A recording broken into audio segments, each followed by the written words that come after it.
Bonjour Tristan Banon, Bonjour, chroniqueuse à la radio, écrivain, et puis voici la romancière qu'on a plaisir à retrouver. Mais j'ai presque envie de dire, c'est pas vraiment un roman celui-là, Prendre un papa par la main.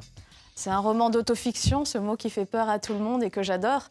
Je pense que finalement, très souvent, les auteurs n'écrivent jamais que sur eux. C'est ce qu'on a de plus proche.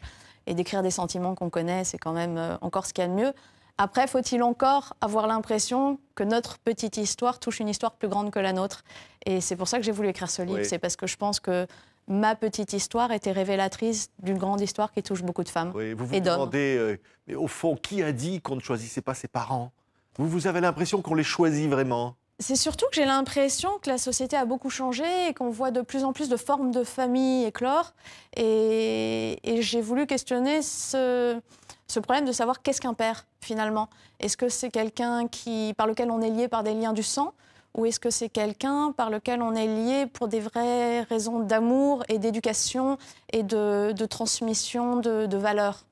Et dans ce livre, la petite fille, le bébé, va décider de se choisir un papa, puisqu'elle naît, elle arrive sur Terre, sa maman est évidemment là, mais le papa a déserté. Et elle décide d'en trouver un, elle part en quête d'un papa, elle va tomber sur cet homme, et cet homme va avoir, c'est l'histoire d'un coup de foudre réciproque, cet homme va avoir lui aussi un coup de foudre pour ce bébé, et tout d'un coup, du jour au lendemain, il va décider de l'aider à grandir. Donc il va devenir son père. Et je pense que c'est ça, être un père, c'est aider un bébé à devenir un adulte, puis après le soutenir dans sa vie d'adulte. C'est ça, au fond, ces liens de filiation, on le devient. C'est ça qui est extraordinaire dans cette histoire. C'est qu'au fond, la petite fille qui est un bébé va choisir un papa, mais aussi un compagnon pour sa maman, en quelque sorte.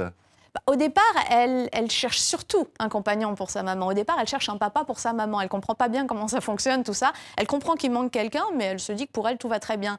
Et c'est vraiment le moment où elle va se retrouver face à cet homme et où il va la tenir dans ses bras, où elle va se dire « Non, non, mais celui-là, c'est mon papa, j'en trouverai un autre pour maman ». Et puis, petit à petit, je ne vais pas déflorer l'histoire, mais petit à petit, elle comprend que ce qui lie ce nouveau papa et sa mère, c'est quelque chose de différent que la relation qu'elle peut avoir, elle, avec cet homme qui devient petit à petit son père. Et c'est un peu, voilà, c'est un peu cette idée d'expliquer qu'est-ce qui unit, une fille à son papa, ou un fils d'ailleurs à son papa. Qu'est-ce qui nous unit à notre père? Parce que le lien avec la mère est évident, puisqu'on porte notre enfant pendant 9 mois, et voilà, quand il arrive, il y a quelque chose d'impalpable qui existe, qui préexiste. Ce que vous dites, en fait, c'est que le père doit...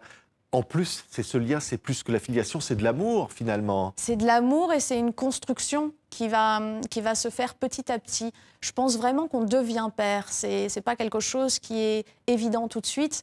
Et ça démarre, la relation commence au moment de la naissance de l'enfant. En tout cas, c'est l'impression que j'ai eue et c'est ce que j'ai constaté.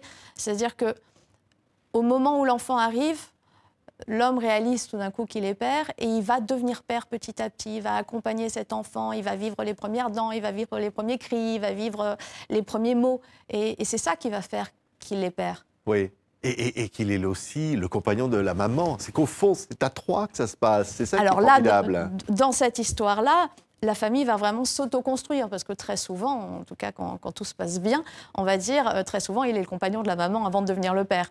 Là, tout va se faire d'un coup et c'est vraiment une sorte de famille spontanée qui va advenir. Et c'est pour ça aussi que j'ai voulu écrire ce roman, parce que ce sont des questions qu'on se pose beaucoup ces temps-ci. Qu'est-ce qu'une famille? Est-ce qu'une famille homoparentale est une famille comme les autres? Est-ce que deux papas peuvent être le terreau d'une famille pour un enfant, ou deux mamans?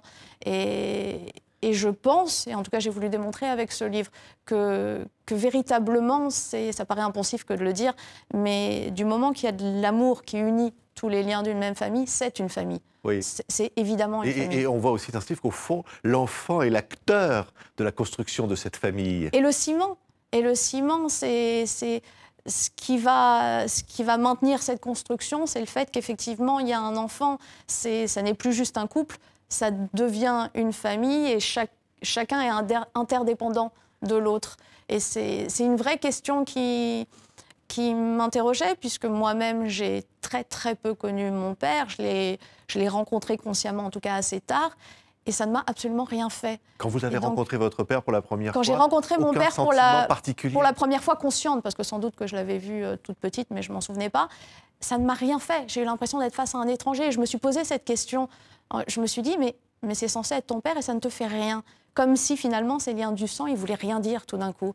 Et quand j'ai vu mon enfant avec cet homme, qui eux ne partageaient pas les liens du sang, j'ai eu cette impression qu'ils avaient eux-mêmes qu'évidemment il était son père et qu'évidemment elle était sa fille.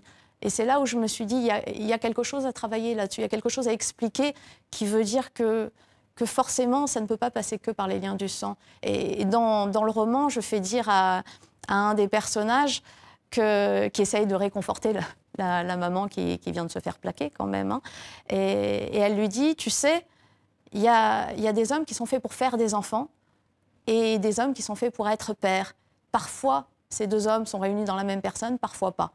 Oui. Je pense que c'est très vrai. C'est au fond un livre qui place le père au moment où, effectivement, il y a tous ces débats autour de, finalement, faire des enfants sans les pères. C'est possible aujourd'hui. Au fond, quelle place pour les pères dans la société actuelle ?